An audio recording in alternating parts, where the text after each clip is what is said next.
Hello friends. इस video के अंदर मैं आपके साथ बात कर रहा हूं कि नेक्स्ट वीक के अंदर मार्केट में किस तरीके की चाल रह सकती है। तो देखिएगा, ये जो पूरा हफ्ता था ये वास्तव में कंसोलिडेशन वाला जो पीरियड था वो रहा निफ्टी के लिए।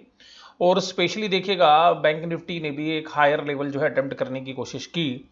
और उन सभी गहमा गहमी के बीच जो ये हफ्ता था काफ़ी उठापटक वाला रहा। तो जैसे आप वेडनेसडे के सेशन में देखेंगे तो हायर लेवल पर एकदम सेलिंग आई। और जैसे ही बैंक निफ्टी ने 23,000 के लेवल टच किए, वहीं से एक सेलिंग प्रेशर देखने के लिए मिला। उसके बाद फ्राइडे के सेशन के अंदर भी जो है बैंक निफ्टी कमजोर था। और बाकी 3 दिन जो है बैंक निफ्टी काफ़ी मजबूत था। और बैंक निफ्टी की मैं बात इसलिए कर रहा हूँ क्योंकि जो इंडेक्स के अंदर जो शेयर्स मूव कर रहे हैं उसमें एक तो है रिलायंस और बाकी जो बैंकिंग शेयर्स हैं। और रिजल्ट्स जिस तरीके से पेश किए जा रहे हैं वहाँ पर ये जो अगला हफ्ता है ये रिजल्ट से जो है संबंधित रहने वाला है। तो देखिएगा, हम जो अपना एनालिसिस आपके साथ कर रहे हैं उस एनालिसिस का जो मुख्य किरदार है वो है रिलायंस इंडस्ट्रीज लिमिटेड और बैंक निफ्टी के शेयर्स। इसके अलावा टीसीएस के रिजल्ट जो है पेश हो चुके थे। और टीसीएस के रिजल्ट पेश होने के बाद यहाँ पर एक चीज़ और देखने के लिए आ रही है कि जो टीसीएस जैसी कंपनी जो है डोमेस्टिक लेवल पे 27% की जो है डी ग्रोथ उसने दिखाई है। और एक दिग्गज कंपनी डी मार्ट्स के जो रिजल्ट थे वो भी काफ़ी डिसअपॉइंटेड थे। हालांकि देखिएगा, कंपनी जो बता रही थी कि लॉकडाउन की सिचुएशंस किस तरीके से उन्होंने फेस की, तो वो उन्होंने पूरी अपनी कॉर्पोरेट अनाउंसमेंट्स के अंदर वो सारी बातें लिखने की कोशिश की जिससे कि एक इन्वेस्टर उन बातों को समझ सके कि कंपनी किस दौर से गुजर रही है। तो अब डी मार्ट क्योंकि एक बड़ी दिग्गज कंपनी है लेकिन वो एफएनओ के अंदर नहीं है, इसलिए वो आज निफ्टी का शेयर नहीं है। नहीं तो वो उस शेयर्स के अंदर वो सारी क्वालिटीज़ है जो एक निफ्टी के शेयर्स में होती हैं। तो मैं अब उसकी बात ना करते हुए अब आपके साथ उन निफ्टी के कंपोनेंट्स की बात करता हूँ जो वास्तव में निफ्टी के अंदर बेशुमार हैं। तो निफ्टी के अंदर जिन शेयर्स का वेटेज है वो वेटेज आप ध्यान से समझिएगा, क्योंकि निफ्टी को जहां से लेके आए हैं, निफ्टी जहां से रीबाउंड हुआ है वहां पर एक रिलायंस इंडस्ट्रीज लिमिटेड जो है वो काफ़ी इंपॉर्टेंट रोल प्ले कर रहा है। और रिलायंस इंडस्ट्रीज लिमिटेड का अगर आप वेट देखेंगे पूरे निफ्टी के अंदर तो आपको बात समझ में आ जाएगी कि किस तरीके से निफ्टी को जो है एक तरीके से रिलायंस की हेल्प से ऊपर लाया गया है। और देखिएगा, रिलायंस के अंदर जो है सारे पॉजिटिव न्यूज़ फ्लो थे। और 15 को जो है इनकी एक बोर्ड मीटिंग भी है। तो जब 15 को एक बोर्ड मीटिंग होगी तो उस बोर्ड मीटिंग से जो है एक और फैसले जो है देखने के लिए मिलेंगे हमें कि बोर्ड मीटिंग से जो यहाँ पर ये जो 12% का जो वेटेज है ये किस तरीके से काम करता है। तो अल्टीमेटली जो रिलायंस इंडस्ट्रीज है, जिस तरीके की तेजी है, अगर आप 23rd के लो से देखेंगे तो वहाँ से जो शेयर्स के प्राइस हैं वो डबल हो गए हैं। तो सिंपल सी बात ये, तो ये जो प्राइस डबल हुए हैं उसमें 12.4% जो वेट है वो रिलायंस इंडस्ट्रीज का है। और आप देखिएगा पिछले एक महीने के दौरान जो है एचडीएफसी बैंक जो है 800 850 रुपये के लेवल से देखिएगा 1100 रुपये के लेवल जो है टच किए हैं। और इसका वेट जो है 10% है। लेकिन आप देखिएगा कि जो बैंकिंग जो बिजनेस है वो वास्तव में प्रॉफिट तो ठीक रिपोर्ट कर सकता है क्योंकि इनको इस बार नॉन परफॉर्मिंग जो असेट्स हैं उनके प्रोविजंस नहीं बनाने, लेकिन कोविड रिलेटेड प्रोविजंस बनाने। फंडामेंटली देखिएगा आप, तो जो बैंक्स हैं वो वास्तव में वीक हैं। क्यों? क्योंकि आगे जो प्रॉब्लम्स हैं, जिस तरीके से रिकवरीज जो हमें देखने में प्रॉब्लम्स आ रही हैं, तो आप ये देखिएगा पूरे सेगमेंट के अंदर 3 शेयर्स जो हैं टॉप 10 शेयर्स के अंदर से बैंकिंग के शेयर्स हैं। और चौथा भी अगर आप बात करेंगे तो फाइनेंशियल एचडीएफसी लिमिटेड है। तो यहाँ पर आप देखिएगा इन चारों का जो वेट है वो काफ़ी बड़ा है और करीबन 25% जो वेट है वो इन 4 दिग्गज शेयरों का है। तो अगर आप यहाँ पर इन 4 दिग्गज शेयर्स की बात करें तो ये फाइनेंशियल से रिलेटेड है। तो फाइनेंशियल से संबंधित जो चीज़ें फ्राइडे के दिन थी कि मोरेटोरियम एक्सटेंड किया जा सकता है, तो इनके लिए जो है काफ़ी सीवियर पेन हो सकता है। तो उसके बाद टीसीएस के जो रिजल्ट थे वो आपको देखे होंगे आपने कि किस तरीके के थे। तो इन्फोसिस की रिजल्ट भी उसी तरीके के। तो यहाँ पे हमें कोई बहुत बड़ी ग्रोथ जो है शेयर प्राइसेस में नहीं लग रही है। रिलायंस इंडस्ट्रीज काफ़ी चल चुका है तो हमें भी लग रहा है कि यहाँ पे एक प्रॉफिट बुकिंग आनी चाहिए। अब उसके बाद जो शेयर्स यहाँ पर चल सकते हैं वहाँ पर हिंदुस्तान यूनिलीवर लिमिटेड है। लेकिन मैं आपको एक बात बताऊंगा कि आप सरप्राइज हो जाएंगे जब आपको ये बात पता चलेगी कि आप इस क्वार्टर के अंदर हिंदुस्तान यूनिलीवर लिमिटेड की भी आप वॉल्यूम ग्रोथ जो है नहीं देख पाएंगे। और इसका मेन रीज़न ये है कि कुछ स्टॉकिंग्स जो है मार्च के एंड वाले क्वार्टर्स में हो गई थी। और दूसरी बात क्या है कि जो मॉल्स के जो बिजनेसेस थे, जैसे कि हमने डी मार्ट के केस में देखा, या मॉल्स जिस तरीके से बंद थे उस तरीके से जो चीज़ें बाजार के अंदर दिखती हैं, दुकानों पर दिखती हैं, वो काफ़ी ज़्यादा बिकती हैं। तो सिंपल सी बात ये है कि हालांकि हिंदुस्तान यूनिलीवर लिमिटेड की बहुत ज़बरदस्त प्रेजेंस है, तो यहाँ पर हो सकता है कि डाउन वर्ड जो है ग्रोथ आपको देखने के लिए मिले, यानी कि डी ग्रोथ बिजनेस में मिल सकती है।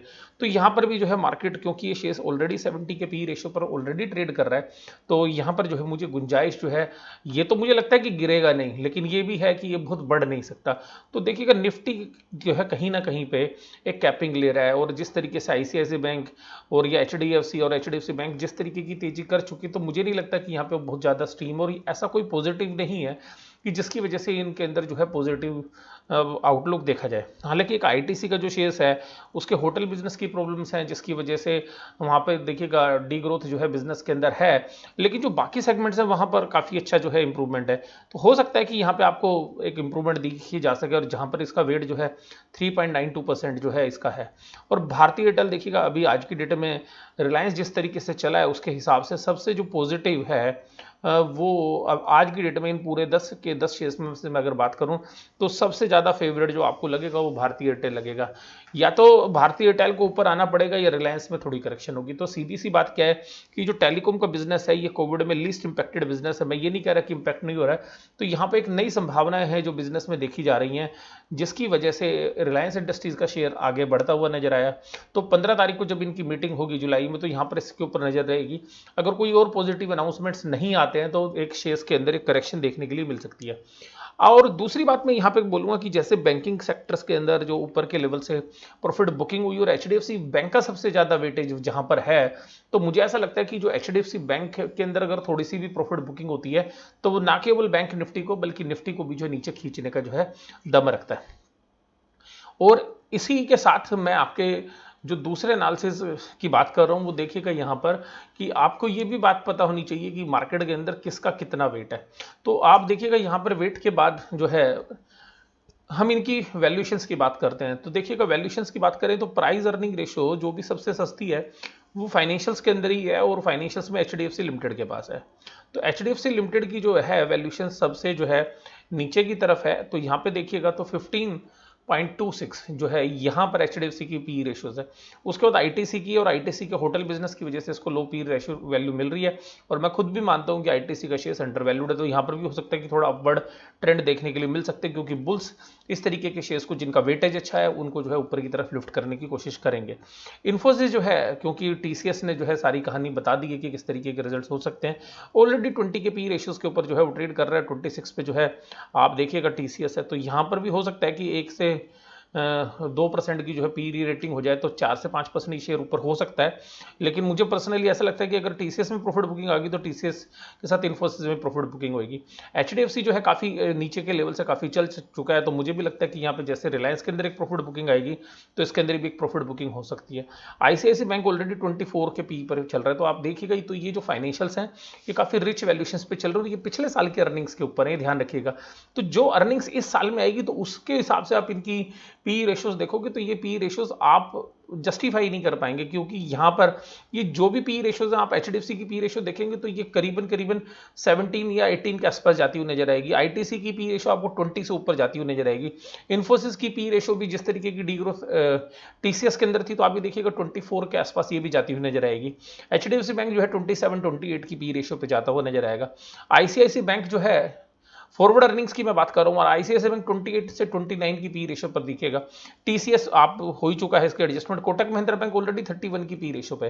तो अल्टीमेटली मुझे ऐसा लगता है कि इसके अंदर जो है अभी स्ट्रीम जो है वो थोड़ी बहुत बची है, और जिस तरीके से डेरिवेटिव डेटाज हैं और जिस तरीके से ऊपर के लेवल से प्रॉफिट बुकिंग, तो मैं नहीं कहूंगा कि स्टार्ट हुई है, लेकिन जिस तरीके से प्रॉफिट बुकिंग थी और रिलायंस के थ्रू पूरे इंडेक्स को जो है मैनेज करने की कोशिश की जा रही है, और या जो शेयर्स ऐसे हैं जिनका वेटेज तो कम है लेकिन जिनको ऊपर की तरफ जो है लिफ्ट किया जा रहा है, वहां से इनको जो है कोशिश मिल रही है। तो हो सकता है कि सोमवार को जो है बाजार थोड़े फ्लैट रहे या ऊपर की तरफ हो। मंगल से ऐसा हो सकता है कि एक डाउनवर्ड जो है वो देखने के लिए मिल सकता है मार्केट के अंदर।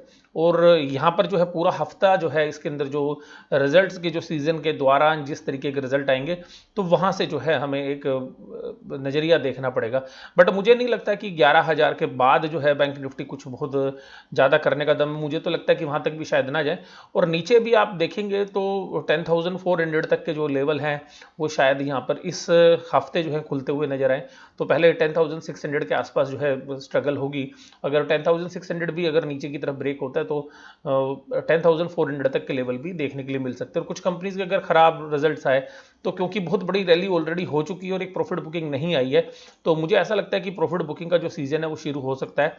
और देखिएगा सबसे खास बात यह कि अगर बैंक निफ्टी की बात करें, क्योंकि मैंने आपको दिखाया कि बैंक निफ्टी और फाइनेंशियल्स का वेटेज बहुत जबरदस्त है, अगर आप इसको मंथली चार्ट पे देखेंगे तो ये सेल सिग्नल जो है ऑलरेडी शो कर रहा है। मैं आपको बोल रहा हूँ कि मंथली चार्ट के ऊपर, तो मंथली चार्ट के ऊपर अगर आप देखेंगे तो ये जो है अपने 50 डेज की जो मूविंग एवरेज है, 50 मंथ्स की जो मूविंग एवरेज है उसके नीचे चल रहा है, हंड्रेड्स और जो है 200 के जो है ऊपर ट्रेड कर रहा है।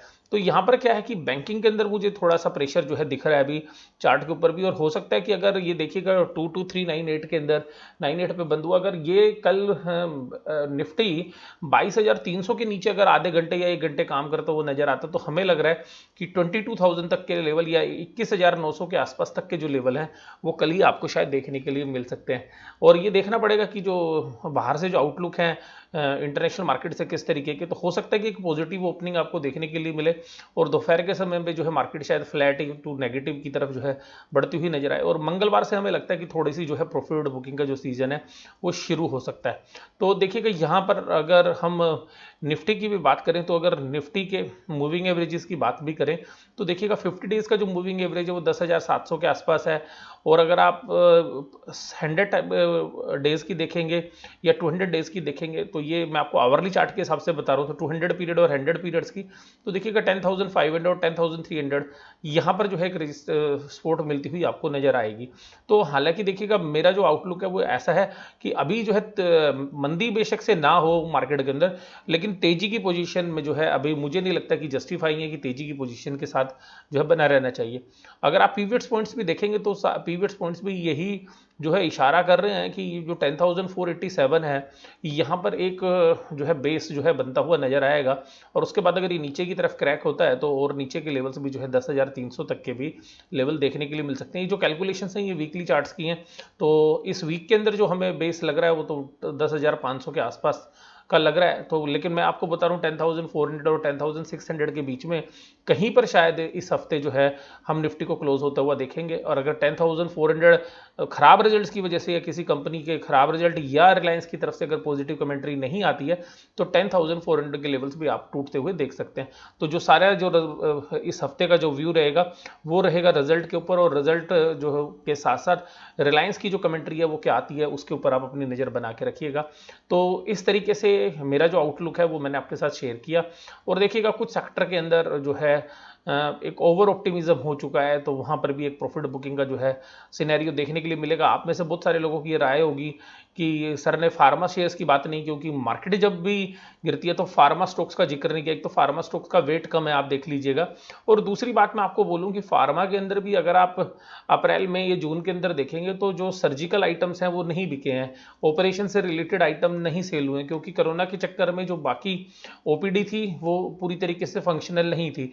इसी तरीके से जो बाकी जो बड़े ऑपरेशंस थे या जो बाकी जो दवाइयाँ सेल होती हैं तो उनकी भी सेल जो है देखने के लिए कम मिली है। तो आप देखिएगा फार्मा के अंदर भी आपको जो रिजल्ट्स हैं वो बहुत अच्छे नहीं मिलेंगे, हालांकि फार्मा के जो शेयर्स हैं वो काफ़ी रनअप कर चुके हैं।